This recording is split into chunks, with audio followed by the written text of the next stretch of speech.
Comedy skit തുടങ്ങാം. രാമൻകുട്ടി ഒരു കർഷകനായി. അവിവാഹിതനായ രാമൻകുട്ടി തന്റെ മക്കളെ സ്നേഹിക്കുന്നതിലേറെ മരങ്ങളെ സ്നേഹിച്ചു. പെട്ടെന്നാണ് രാമൻകുട്ടി ആ കാഴ്ച കണ്ടത്. വഴിയിൽ ഒരു ജാതി മരം വീണ് കിടക്കുന്നു. രാമൻകുട്ടി ഒട്ടും അമാന്തിച്ചില്ല.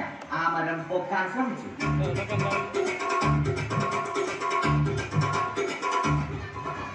നടക്കുന്നില്ല. പിന്നെയും പിന്നെയും പൊക്കാൻ ശ്രമിച്ചു.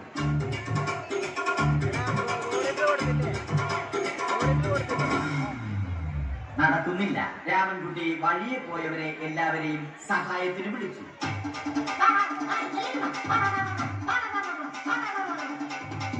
ആരും വന്നില്ല. അവസാനം കുടുംബശ്രീ യൂണിറ്റിൽ തൊഴിലുറപ്പിന് പോകുന്ന പെണ്ണുങ്ങളെ സഹായത്തിന് വിളിച്ചു.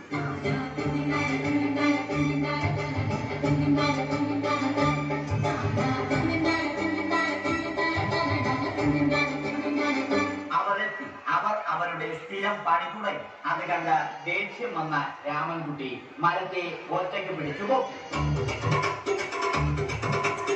അത്ഭുതമെന്ന് പറയട്ടെ, മരം നേരെ നിന്നു. ഇത് കണ്ട തൊഴിലുറപ്പ് പെണ്ണുങ്ങൾ രാമൻകുട്ടിയോട് നോക്കുകൂലി ആവശ്യപ്പെട്ടു.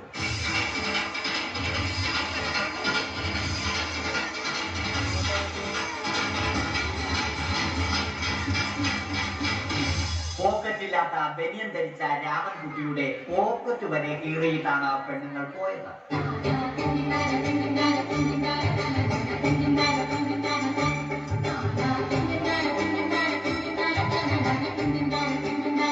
രാമൻകുട്ടി പിന്നീട് ഒന്നും ആലോചിച്ചില്ല. മരത്തിന് ഹാക്ടംബോസ് 2020 സെപ്റ്റംബർ 14 നൽകി. മരം തഴച്ചു വളർന്നു.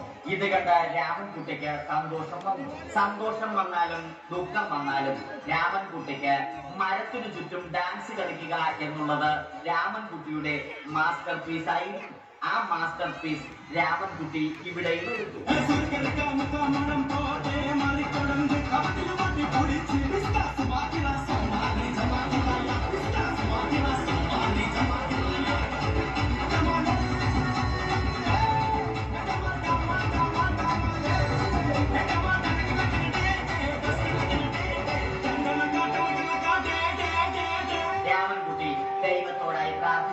നിങ്ങൾ എനിക്ക് ആയുസ്സും ആരോഗ്യവും തരൂ. ഞാൻ മരങ്ങളെ സംരക്ഷിച്ചു കൊള്ളാം. കാരണം മരം ഒരു വരമാണ്. അവന്റെ പ്രാർത്ഥന ദൈവം കേട്ടു. ആ മാവിൽ നിന്നും വീണ തേങ്ങ രാമൻകുട്ടി മോങ്ങാതെ ഇരുന്ന് തിന്നു. അപ്പോഴാണ് രാമൻകുട്ടി മറ്റൊരു കാഴ്ച കണ്ടത്. രാഘവൻ വരുന്നു.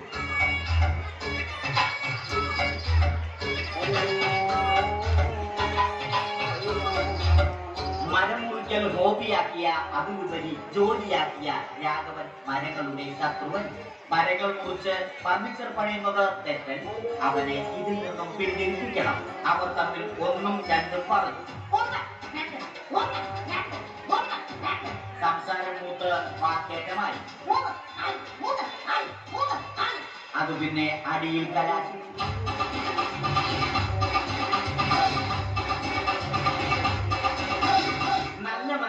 ഉടമയായ രാമൻകുട്ടി കപ്പിൾ കഴിയും വാരിക്കൂട്ടി.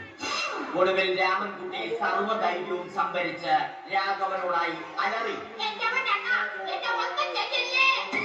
മനസ്സലിഞ്ഞ രാഘവൻ രാമൻകുട്ടിയെ അരികിൽ വിളിച്ചു. കൈവാക്കിന് കിട്ടിയ രാമൻകുട്ടിയെ രാഘവൻ ഒട്ടിറൊട്ടിയാക്കി മരത്തിലൊട്ടി.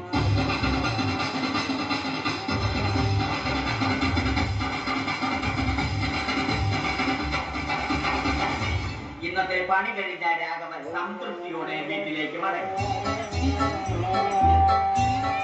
തനിക്ക് തല്ലി കിട്ടിയാലും മരത്തെ രക്ഷിക്കാൻ പറ്റിയ സന്തോഷത്താൽ രാമൻകുട്ടി മരത്തെ കെട്ടിപ്പിടിച്ച് പൊട്ടി പൊട്ടി കരഞ്ഞു.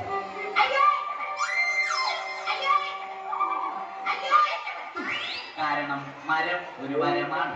കെട്ടിപ്പിടിക്കൽ ഏറ്റുവാങ്ങിയ മരം നാണം കൊണ്ട് ചില്ലകൾ താഴ്ത്തി. മരത്തെ രക്ഷിച്ച ക്ഷീണത്തിൽ രാമൻകുട്ടി മരച്ചുവട്ടിലിരുന്ന് ഉറങ്ങിപ്പോയി. പെട്ടെന്നാണ് അത് സംഭവിച്ചത്. പ്രകൃതി അതിന്റെ തനി ഗുണം കാണിച്ചു തുടങ്ങി. മഴയും കാറ്റും ഇടിയും വന്നു. അതോടൊപ്പം കോളും വന്നു. കോളെടുത്ത് രാമൻകുട്ടി പറഞ്ഞു. കോൾ കട്ടായി. രാമൻകുട്ടി ദൈവത്തോടായി പറഞ്ഞു. കാറ്റും മഴയും അതൊന്നും ചെവിക്കൊണ്ടില്ല. രാമൻകുട്ടിയുടെ മരം ആടി ഉലഞ്ഞു. രാമൻകുട്ടി ദൈവത്തോടായി വീണ്ടും പറഞ്ഞു, മരം ഒരു വരമാണ്, മരത്തെ ഒന്നും ചെയ്യരുത്. വരം കിട്ടിയതുപോലെ രാമൻകുട്ടി തന്റെ ചൂണ്ടുവിരൽ കൊണ്ട് മരത്തെ താങ്ങി നിർത്തി. ചൂണ്ടുവിരൽ വളഞ്ഞ് ചൂണ്ട പോലെയായി. ഇനി മീൻ പിടിക്കാൻ കൊള്ളാം. അവസാനം സംഭവിക്കേണ്ടത് സംഭവിച്ചു. രാമൻകുട്ടി അടിയിലും മരം മുകളിലും. അന്ത്യശ്വാസം വലിക്കുന്നതിനു മുമ്പ് രാമൻകുട്ടി ദൈവത്തോടായി ഇങ്ങനെ പറഞ്ഞു, എന്റെ